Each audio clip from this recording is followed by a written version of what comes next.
Impact. Sheldon back here for Long Beach Comic Con, day 2, with the amazing Mark Waid. How can you go wrong with such talent? I don't know. Disagree. Okay, yes. Whatever he said. All right. Okay. He's also very humble.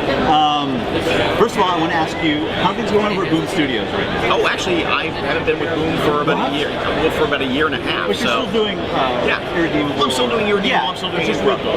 I'm no longer on staff there, but I'm still doing Irredeemable, Incorruptible. Well, and how are those going? Those are going great. And the big news is we've got a big crossover between those two books coming up in the next couple of months. I believe that ships in January, and it's 2 issues of Irredeemable and 2 issues of Incorruptible that you can read either of them separately. If you're not reading one of the books, you're not going to miss anything, but if you read them all together, you see the origin of Plutonian and the origin of Max Mercury, and you see ways that those 2 stories feed into each other that will be a surprise. That's very cool. So it basically culminates in the big final showdown between Max and the Plutonian. Now, how on top of doing those books, you're also doing Daredevil. Yep. And we have loved your run on Daredevil. It is a breath of fresh air for the character. I don't feel like I feel sorry for him as much anymore. Yeah, exactly. I don't feel like I have to drink, gin and Vicodin after every. Exactly. Hopefully, if they ever make a movie, he's a bit more swashbuckling, like I say. He's a little bit more upbeat. Where are you going to go with Daredevil? Well, I mean, there's still that sort of dark undercurrent that he is skating on pretty thin ice if he expects the whole world to forgive him for everything that he's been through in the last few years. And you'll see more of that sort of burbling up under the surface. The immediate future brings us to, let's see, 5 just came out, so 6 is the conclusion of the big mega crime arc that we're doing. And at the end of that sets Matt up and Daredevil up as the most dangerous man in the Marvel Universe. Really? Yes, and I can't tell you any more than that without knowing. Well, I mean, that's enough for us to want to stick around, that's for sure. And that sets us up for the whole next year's worth of stories, because now that he has, he's become this,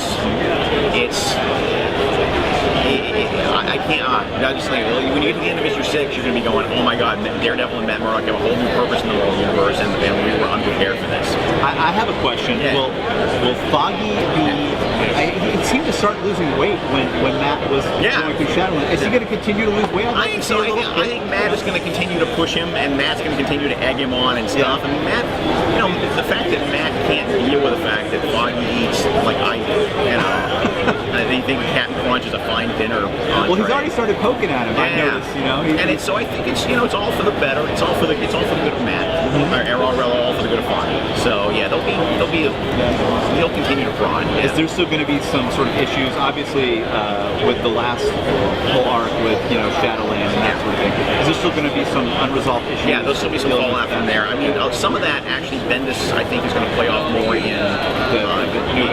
New Avengers because it's more of because it naturally fits in more with that. Sure, because that affected more than just him. It affected the whole of the Marvel. Yeah, exactly. Yes.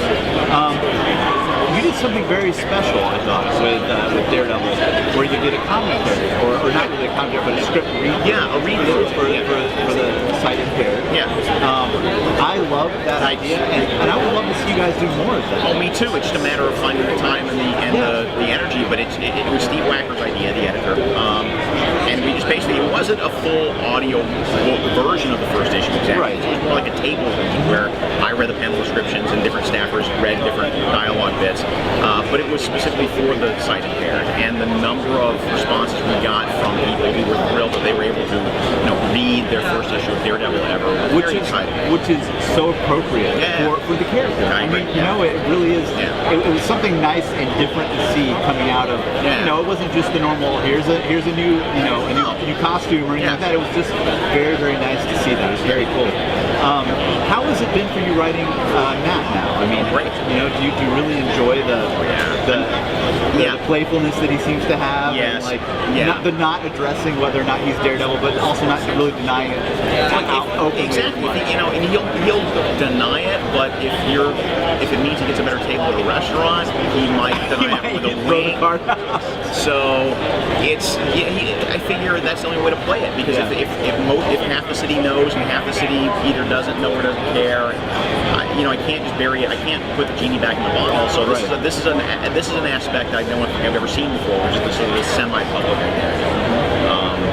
And that's a plaster, right? And also just the sense that Matt has reached a point in his life where he's hit bottom before, and he's like, I can't just keep digging. He's always finding a new bottom. I know, and he can't. He's like, I can't keep digging. I just can't keep digging. This is the way depression works. Depression makes you keep doing the same things over and over again in hopes that you'll find new solutions, and it never works. So, do you think he's going to maybe recognize that he might have some form of depression? Yeah, he may well. I mean, he's Catholic. Most Catholics I know have that. Some because it comes from all those years of having expectations heaped upon you and so forth. So he's gonna. I don't foresee him in the near future writing a Matt Murdock who has to Valium or Ritalin every day to get his job done. But I do think that there's more going on in his head than he realizes. We also know or have heard that there's going to be some team up going on with Spidey, I think, and Daredevil coming up. And obviously you're probably going to bring in a little bit of the new Avengers, because he does now have a sort of bigger place. Yeah, exactly. So the doors will revolve, I'm hoping. That's the plan is to have a little more, not to excess, but I would like to have a little more guest star action in that book. Will you be bringing new villains to the table?